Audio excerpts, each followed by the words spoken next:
Jackpot prize ng It's Showtime nakuha na?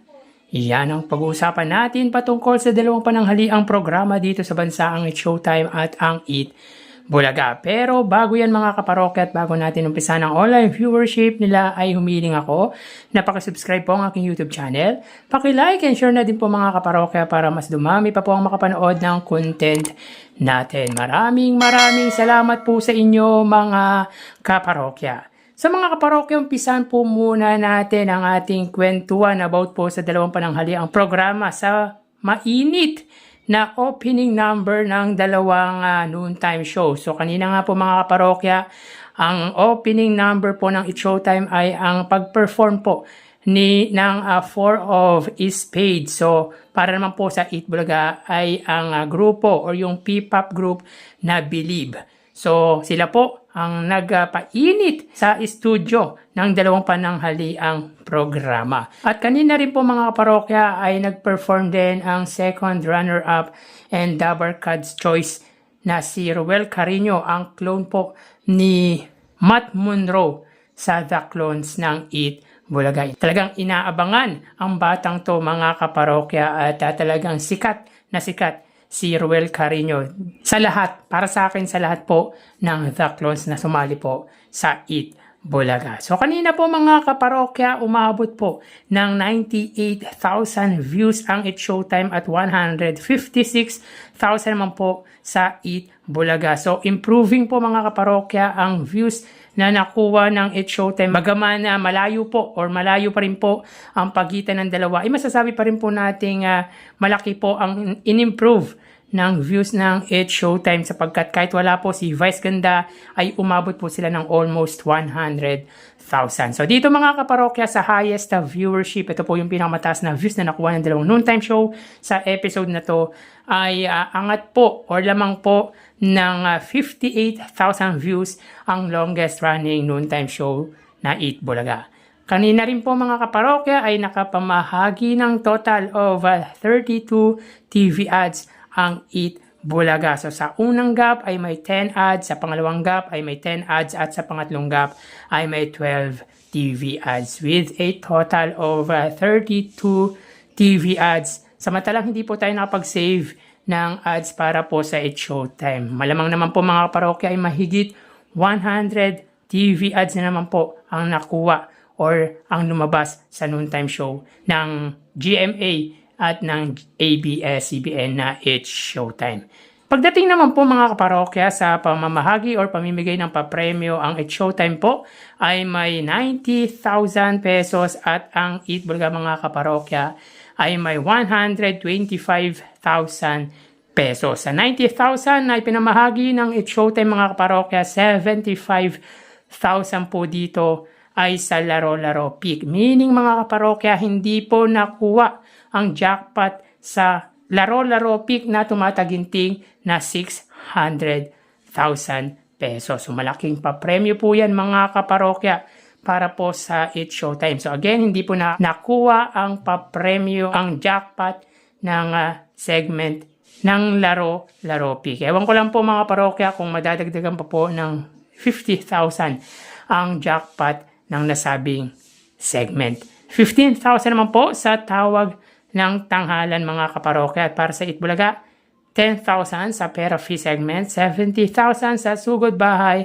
at 45,000 naman po sa Gimme 5. Dahil wala pong nasagot mga kaparokya pagdating sa jackpot round ng Gimme 5. Kaya ganyan po kababa ang ipinamahagi ng Eat Bulaga sa araw na ito. So again, ang It's Showtime ay may 90,000 pesos at ang Eat Bulaga ay may 125,000 pesos.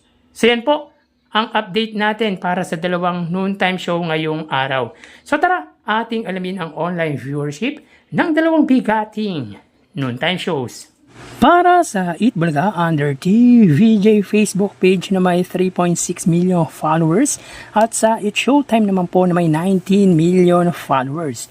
So sa oras na 1:37 PM, ang It's Showtime po ay may kasalukuyang segment na laro laro pick. At ang jackpot prize po nila mga kaparokya ay tumataginting na 600,000 pesos. Samantalang ang Itbulaga naman po mga parokya ay may segment na Gimme 5. So dito may kita po ninyo na ang It Showtime po ay may 4,900 viewers, samantalang ang Itbulaga ay 4,100 live viewers. So again, sa oras na 1:37 PM, ang It Showtime po ay may 4,900 viewers na katumbas po ng 5,000, at para naman po sa Itbulaga ay may 4,000 viewers. So dito mga kaparokya ay angat po ng 800 viewers ang It Showtime. So mapunta tayo sa TV Network YouTube channel ng dalawang noontime shows. Para po sa It Showtime under GMA Network YouTube channel na may 39.9 million subscribers, at sa Itbulaga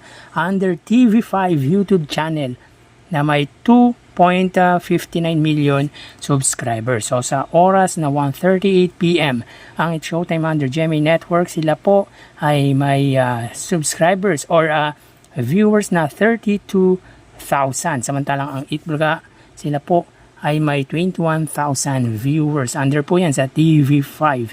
So again, sa oras na 1:30 PM, ang It Showtime under GMA Network, sila po ay may 32,000 viewers, at ang Itbulaga under TV5 naman po ay may 21,000 viewers. So pagdating sa TV Network YouTube channel mga kaparokya ay angat po ng 11,000 views ang GMA Network. So mapunta tayo sa main YouTube channel ng dalawang noontime shows. Para po sa It Showtime under ABS-CBN It Showtime na may 2.69 million subscribers, at sa Itbulaga under sa main YouTube channel nito TVJ YouTube channel na may 1.65 million subscribers. So sa oras na 1:39 PM ang It Showtime, sila po ay may 93 or 94,000 viewers, at sa Itbulaga naman po ay may 147,000 viewers. So again, sa oras na 1:39 PM ang It Showtime, sila po ay may 94,000 viewers, at para naman po sa Itbulaga, sila po ay may 147,000 live viewers.